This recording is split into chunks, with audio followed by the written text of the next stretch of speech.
Bonjour, aujourd'hui je vais vous faire un déodorant pour les odeurs fortes, très fortes et qui reviennent ou la transpiration excessive. Et vu que là on entre dans la période plus chaude, je ne le ferai pas à base d'huile de coco comme l'autre recette que j'ai pu vous mettre, mais à base de beurre et de cire d'abeille pour que ça reste bien solide, sinon vous serez obligé de le laisser dans le frigo. Donc voilà, donc je vais vous faire ça. Alors j'avais plus de contenant de déodorant habituel, vous savez quand on comment euh, ovoïde. Donc j'avais trouvé ça, donc c'était pas mal. Je fais des baumes où on met pas les mains, donc ça revient un peu au même en fait, hein, vous voyez. Donc voilà, donc ça se remplit à l'envers. Tous ces contenants là, même l'ovoïde, se remplit à l'envers, hein, surtout. Donc ça se démonte exprès. Vous démontez le cul en fait du truc et vous le placez à l'envers. Et il faut toujours qu'il y ait une pellicule comme ça au bout, même si elle est transparente. Vous voyez, voilà. Pour récupérer, et surtout il faut le mettre bien au frigo, etc. Que ce soit bien pris avant de l'enlever, hein. Voilà, donc je mets également de la cire d'abeille parce que la personne n'est pas végane, mais aussi parce que ça durcira plus qu'avec la cire de soja. Alors, donc, aujourd'hui, donc j'avais une recette de base comme d'habitude, mais j'ai préféré prendre un petit peu des choses différentes. Alors, donc je vais utiliser deux beurres, le beurre de cacao qui est très dur, et le beurre d'amande, pardon, qui est très fortifiant et protecteur de la peau. Donc on va commencer par celui-là. Ça commence bien.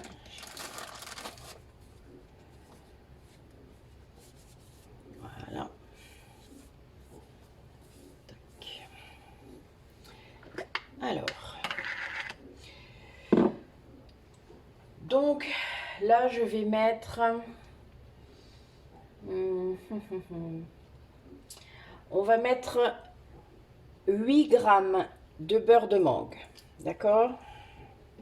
Surtout notez-le parce que là c'est une recette que je n'ai pas écrite. Donc si vous me redemandez les proportions après, je ne vais pas forcément me souvenir, hein. Donc 8.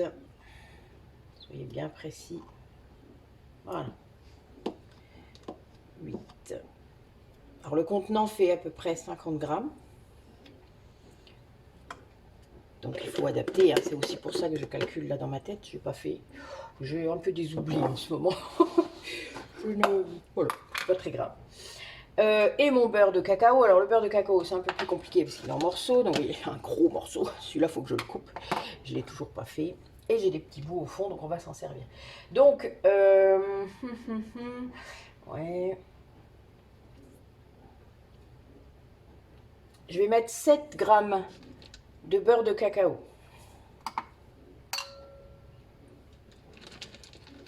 Vous voyez les petits bouts.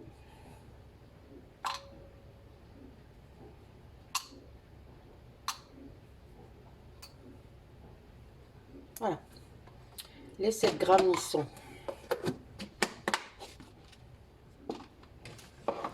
Ensuite, je mets la cire. Alors, j'avais aussi une huile.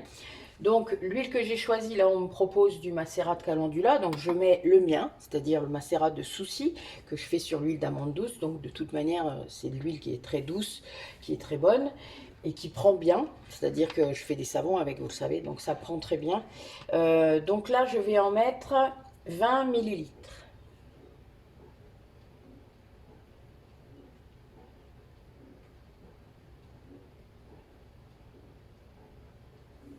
Voilà. Et pour ce qui est de la cire, alors vous pouvez utiliser une autre cire, hein. La cire de Candélila est pas mal, ou de Carnauba, mais moi, vu que j'ai de la cire d'abeille en ce moment, j'utilise de la cire d'abeille. On va en mettre 14 grammes.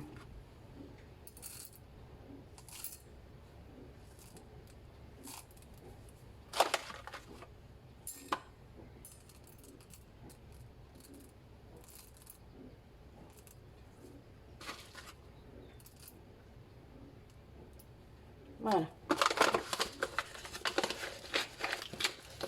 Comme je vous l'ai dit, il ne faudrait pas qu'il fonde dans votre salle de bain. Donc, on va mettre à fondre. Et en attendant, on va parler un petit peu des huiles essentielles qu'on va mettre. Alors, du coup, par rapport à cette spécificité sur ce déodorant-là, on m'a demandé quelque chose qui soit vraiment très bon pour les odeurs vraiment fortes, une transpiration excessive, des choses comme ça. Donc, premièrement, pour limiter les odeurs, dans les déodorants, il n'y a pas mieux que le Palmarosa. La seule chose, ce déodorant est interdit aux femmes enceintes et allaitantes et aux personnes qui ont eu des soucis liés aux hormones. Donc, c'est-à-dire cancer, col de l'utérus, etc. D'accord, cancer du sein, tout ce qui est hormonodépendant. Donc, on ne... Voilà.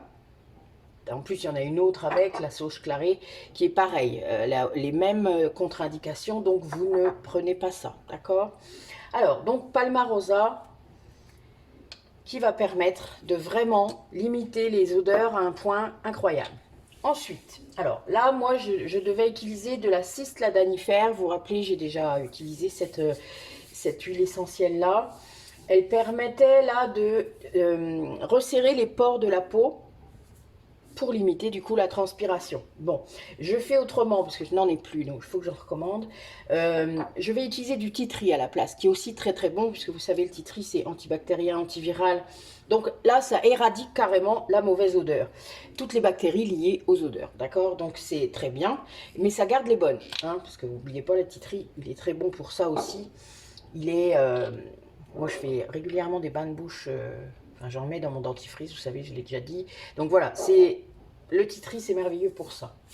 On va mettre aussi la sauge clarée. La sauge clarée, alors c'est pas la sauge, il y en a une autre qui s'appelle, c'est pour la sauge officinale, ce n'est pas la même. La sauge clarée, c'est et c'est pour ça la sauge officinale est bonne pour enfin, à partir de 6 ans, bon allez on va mettre 10 ans c'est mieux, mais voilà, la sauge clarée c'est très différent puisqu'elle n'est pas du tout adaptée aux femmes enceintes, aux femmes avec des problématiques liées aux hormones. Alors un stérilet n'empêche pas, d'accord, un stérilet aux hormones c'est pas la même chose. Par contre voilà, là la sauge clarée elle est là pour limiter la transpiration, puisque souvent une transpiration excessive va entraîner du coup plus de bactéries et c'est là qu'arrive la mauvaise odeur. Puis là, il va faire chaud, c'est l'été, tout ça. Voilà, ça va être compliqué. Alors, j'ai mis aussi du géranium rosa. Le géranium rosa, c'est très très bon pour la peau déjà, donc ça va aussi limiter les bactéries et ça va aussi, ça sent très bon. Alors, si vous n'aimez pas, bon, mais ça sent vraiment très bon, donc, enfin moi j'aime bien. Géranium rosa, il sent la rose en fait. C'est assez fort, c'est vrai, mais j'en mets pas beaucoup, donc ça devrait faire l'affaire. Et puis, l'amande poivrée. Donc l'amande poivrée, j'en mets vraiment pas beaucoup du tout. Je vous redirai les contenances après. L'amande poivrée, c'est ce qu'il y a de mieux pour limiter les odeurs avec le Palmarosa. Donc c'est vraiment pour ça. Puis c'est un petit côté frais, ce qui est très intéressant quand il fait chaud, quand on a souvent les dessous de bras qui sont un petit peu chauds, vous savez, qui coulent un peu. Donc voilà. Donc là, on a tout ce qu'il nous faut et il n'y a plus qu'à attendre que ça fonde. On n'y est pas encore, vous savez, la cire d'abeille, ça met du temps, donc je vous reprends après. Voilà, c'est fondu.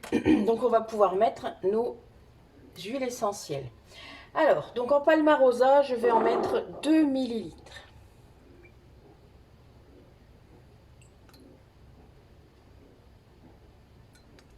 Voilà. Ensuite, le tea tree, je vais en mettre 2 aussi. Par contre, si vous mettez de la Cisladanifère, vous pouvez mettre un seul millilitre. Moi, j'en mets 2 en tea tree parce que vraiment, c'est pas un souci. Et que, voilà, ça sera encore plus purifiant. Ensuite, de la sauge clarée. Vous en mettez 2 ml. Alors là, on est bien dans un déodorant traitant. Hein. C'est pour ça que mon pourcentage va être supérieur à 3%. Mais vu qu'il n'y a pas de contre-indication par rapport à ma commande, c'est-à-dire à la personne, il n'y a pas de souci. Si vous avez des doutes, n'hésitez pas à revenir vers moi. Hein. Il n'y a vraiment pas de problème. Si vous avez un petit peu des problèmes de santé, des choses comme ça, vous n'hésitez pas. En géranium rosa, vu que c'est assez fort, je vais mettre 1 ml. Et l'amande poivrée, c'est toujours un peu particulier aussi. Je n'en mets que 0,5 ml. Voilà.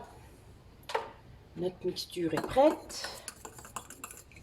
Bon, je suis désolée, je la remets un petit peu au chaud parce que c'est de la cire d'abeille, vous le savez. Voilà. Allez. Avantage, il n'y a pas besoin de le mettre longtemps, mais je préférais ça que d'être coincé. Voilà, donc on verse. Alors, dans le système, on fait très attention à ce que le mécanisme ne se grippe pas. Et on verse très vite. Voilà, pile poil. Vraiment génial. J'aime bien ces contenants. A priori, ils sont pas mal. J'ai eu du mal à en trouver, mais c'est vraiment génial.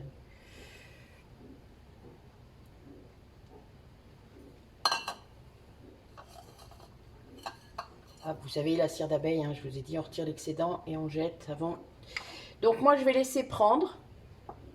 Je vais même le mettre au frigo parce que ça sera un peu plus... ça sera pris plus vite, surtout. Et on met une étiquette. Un déodorant, ça peut être valable 6 mois. C'est pareil, là, en plus, il y a de la cire, tout ça. Donc, vous mettrez 6 mois. Voilà. Eh bien, écoutez, à bientôt. Merci d'avoir regardé la vidéo et belle journée à vous.